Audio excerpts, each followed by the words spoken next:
한 여성이 설레는 표정으로 전화를 하고 있습니다. 당장 고향으로 돌아와.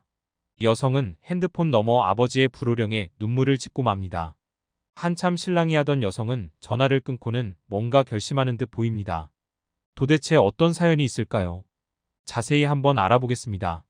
해당 사연은 우즈베키스탄인 마가리타 씨가 제보해준 이야기와 SNS 내용을 바탕으로 재구성된 스토리입니다. 안녕하세요. 저는 한국에 살고 있는 마가리타라고 합니다. 저는 가족들의 평안한 삶을 위해서 한국으로 일을 하러 왔었는데요. 원래는 고국에서 공부를 하고 싶었지만 저에게는 가족이 1순위였기에 돈을 많이 벌 수 있는 방법을 찾다가 한국을 알게 된 것이었습니다.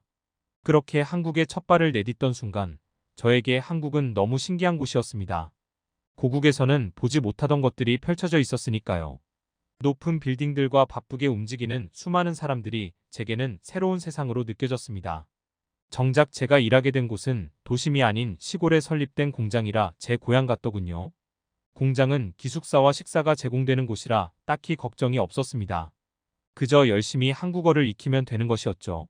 저는 열심히 일해서 가족이 행복하게 살 날을 고대했습니다. 항상 부모님과 통화를 하면서 잘 있는지 서로의 안부를 묻고는 했지만 시간이 지날수록 가족이 그리운 것은 어쩔 수 없더군요. 그렇게 일에만 집중하던 저는 한 남자를 알게 되었습니다. 그는 같은 공장에서 일하고 있던 남자였습니다. 제가 힘들 때마다 격려해주기도 하고 음료도 건네주는 등의 상냥한 모습을 보여주었습니다. 한 번은 제가 부품을 조립하던 중 기계에 손이 낄 뻔한 적이 있었는데 옆을 지나가던 상철 씨가 기계를 멈춰 손이 무사할 수 있었습니다. 그때를 생각하면 어찌나 아찔한지. 상철 씨는 자신이 다칠 뻔한 것처럼 몇 번이나 괜찮냐고 물어보더군요. 그날 이후로 저는 한국말을 더 연습해 상철 씨에게 함께 식사를 권하기도 하고 시내에 나가서 커피를 마시자고도 했습니다. 처음에 상철 씨는 난색을 표하며 거절했지만 점차 마음을 열고 데이트를 했죠. 상철 씨와 커피를 마시러 갔던 날 처음으로 나이를 알게 되었습니다. 저와는 17살 차이가 나더군요. 정말 깜짝 놀랐습니다. 전혀 그렇게 보이지 않았거든요. 동양인들이 젊어 보인다는 것은 알았지만 저희 부모님과 비슷한 또래이기에 당황스러웠습니다. 하지만 이미 좋아하는 마음이 커진 상태라 나이가 신경 쓰이지 않더군요. 알고 보니 상철 씨는 일부러 저에게 나이를 밝혔던 것이었습니다. 나이를 알게 되면 제가 피할 것이라고 생각한 모양이에요. 저는 오히려 상철 씨에게 적극적으로 사귀자고 했습니다. 상철 씨는 혼자 다른 나라에 있어서 착각하는 것이라며 저를 말리더군요. 하지만 저는 오히려 그런 그에게 더 호감이 갔습니다. 결국 그는 저와 교제를 시작했고 매일 즐거운 나날이 되었습니다. 그런데 어느 순간 그가 공장에 얼굴을 비추지 않더군요. 물어보니 자신은 농사를 짓고 있는 농부이며 공장에 지인이 있어 일손이 필요할 때만 일하러 온다고 했습니다. 그러면서 나중에 농사를 할지 공장을 차려서 운영할지 고민이라고 했죠. 저는 그가 무슨 선택을 해도 잘 될 것이라고 했습니다. 그러자 상철 씨는 그 순간에도 제가 옆에 있어주면 좋겠다고 하더군요. 청혼을 받은 것이었습니다. 저는 그 모든 것이 너무 행복해서 좋다고 승낙했죠. 행복했던 저는 그날 바로 부모님께 연락했습니다. 한국 남자와 사귀고 있으며 결혼을 하고 싶다고 말이죠. 그 말을 들은 어머니는 걱정을 하기 시작했습니다. 어떤 남자인지도 모르고 딸이 외국에 사는 것은 반대라고 하면서 말이죠. 옆에서 대화를 듣고 있었던 것으로 보이는 아버지는 전화를 바꿔달라고 하시고는 화를 내기 시작했습니다. 나이 많은 남자와 살 생각 말고 당장 그만두고 자신이 소개해주는 남자와 결혼하라고 하셨습니다. 저는 울면서 아버지와 한참을 실랑이를 벌이고는 마음에 상처만 입은 채 통화를 끝냈습니다. 그날 잠을 이루지 못한 채 한참을 고민했습니다. 이 남자와 헤어져야 하나 의문이더군요. 하지만 저의 결론은 하나였습니다. 결혼하자. 상철 씨와 함께하는 미래는 상상만으로도 행복했으니까요. 결국 저는 상철 씨와 결혼하기로 결심했습니다. 상철 씨에게 부모님이 반대한다고 말하면서 그래도 저는 결혼하고 싶다고 말했죠. 그러자 그는 가족을 위해 일했던 것인데 괜찮냐고 하더군요. 미리 말해준다며 자신은 홀어머니와 살고 있다는 것, 가지고 있는 재산이 많지 않아 결혼식은 할 수 없고 혼인신고만 할 수 있다는 말을 해줬습니다. 그러면서 4년만 기다려달라고 하더군요. 4년 후면 삶이 좀 나아질 것이라면서요. 저는 사실 결혼식에 대한 환상이 있었습니다. 우즈베키스탄은 결혼식에 모든 친인척과 주변 사람을 초대하여 축제처럼 춤을 추며 결혼식을 진행합니다. 그런데 결혼식을 할 수 없다는 것에 아쉬움을 표했지만 그를 사랑하기에 모든 것을 받아들일 수 있었습니다. 부모님을 설득해 상철 씨를 인정받게 해주고 싶었지만 이루어지지 않았습니다. 결국 모든 연락을 끊고 저는 상철 씨와의 결혼했습니다. 하지만 고향에 있는 가족들이 걱정되는 건 어쩔 수 없더군요.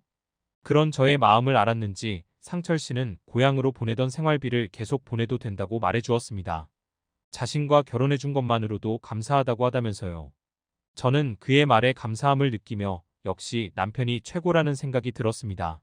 남편과 결혼한 이후로도 공장에 다니며 일을 꾸준히 했습니다. 달라진 것이 있다면 이제 남편 시어머니와 산다는 것이었습니다.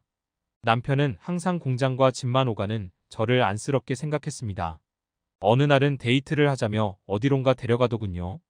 시내에 있는 볼링장이었습니다. 저는 생전 처음 가본 곳이라 뭔지도 잘 몰랐습니다. 그러자 남편은 자신이 먼저 시범을 보일 테니 따라하라며 볼링폼을 잡았습니다.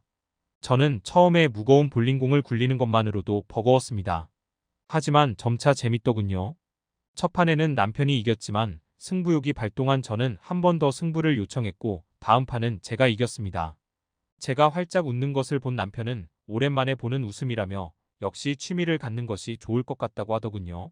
남편은 데이트를 자주 못해주는 것을 마음에 두고 있었던 것이었습니다. 취미로 혼자라도 볼링을 치라며 권유했습니다. 그렇게 한 달에 한 번씩은 남편과 함께 볼링을 쳤습니다. 친구 하나 없는 시골이라서 그런지 저는 이런 것들이 너무 재밌더군요.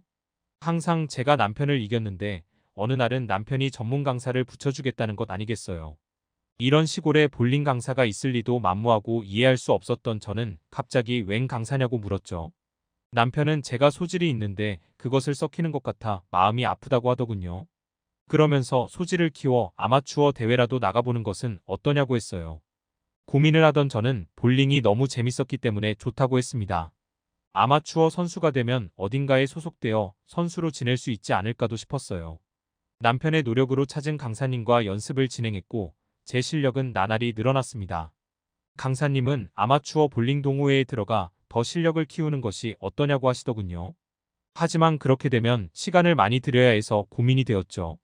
남편은 그런 저를 보며 얼마든지 해도 된다며 자신이 돈을 벌고 있으니 하고 싶은 걸 다 하라고 하더군요.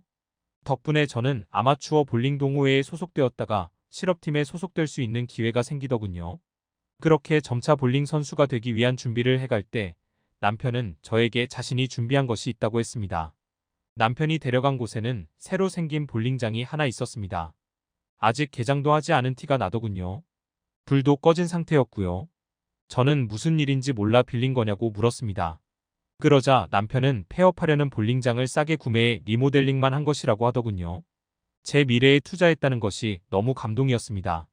저는 그런 남편에게 너무 감사하고 놀란 마음에 눈물이 났습니다. 어떻게든 프로 선수가 되고자 하는 마음이 생겼습니다. 그렇게 저는 오직 선수가 되기 위해서 노력했습니다. 덕분에 작은 대회였지만 우승도 했었죠.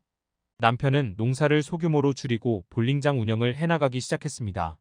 제가 연습하는 모습을 볼 때마다 제게 꿈을 찾아준 것 같아서 행복하다는 말을 빼놓지 않았죠. 그러던 중 뜬금없이 제 부모님이 집 앞에 찾아오셨습니다.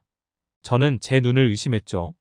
한국에 오기 전 부모님께 제가 다닐 한국 공장과 주소만 알려드리긴 했으나 남편의 집은 어떻게 알고 오신 건지 알 수가 없었습니다. 당시에 제가 3년이 넘도록 연락을 안 하고 있었던 터라 더 당황스러웠죠. 남편은 오히려 그런 부모님을 반가워했습니다. 남편은 우즈베키스탄 언어 중 단어 몇 가지만 알고 있었기에 더듬으며 환영한다고 하더군요.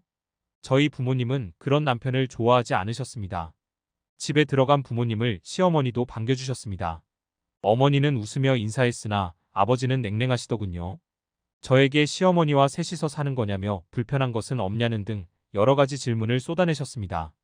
저는 현재 제가 얼마나 행복한지, 시어머니가 얼마나 잘해주시는지 등을 이야기했습니다. 시어머니께서 제가 볼링에 전념할 수 있도록 남편의 농사일부터 집안일까지 하시지 않는 게 없었습니다. 오히려 남편보다 시어머니가 제게 격려하며 포기하지 말라고 하실 정도였죠. 마치 제가 딸이고 남편이 사위라고 느껴질 정도였죠. 저는 탐탁지 않아 하시는 아버지를 데리고 볼링장으로 향했습니다. 아버지는 그 모습을 보고 그가 부자냐며 당황해 하시더군요. 저는 웃으며 남편이 저를 위해 이렇게까지 해준다고 했습니다. 그러면서 언젠가 프로 선수가 될 거라고 말했죠. 어머니는 그 말에 눈물을 보이셨습니다. 제가 꿈도 잃어버린 채 가족을 위해 돈만 벌었던 것이 마음이 아팠다고 하시면서요. 남편은 부모님이 계시는 동안 열의를 다했습니다. 음식부터 잠자리까지 신경 쓰지 않은 게 없었죠. 극진한 대접과 남편이 저에게 하는 사소한 행동 하나를 보시더니 결국 사위로 인정하셨습니다. 남편이 저에게 얼마나 잘해주는지 너무 잘 보이니까요. 요즘은 전화하면 남편부터 잘 지내고 물으시더군요. 저는 아직 이름이 알려진 선수는 아닙니다. 하지만 남편 덕분에 저의 꿈을 찾게 되었으니 곧 한국에 널리 알릴 날이 오겠죠. 지금까지 마가리타 씨가 보내주신 지금의 남편분과의 러브 스토리에 대해 소개해드렸는데요. 어떻게 보셨나요? 클립 뉴스에서는 여러분의 사연을 기다리고 있으니 소개해주고 싶은 사연이 있으시면 언제든 제보 바랍니다.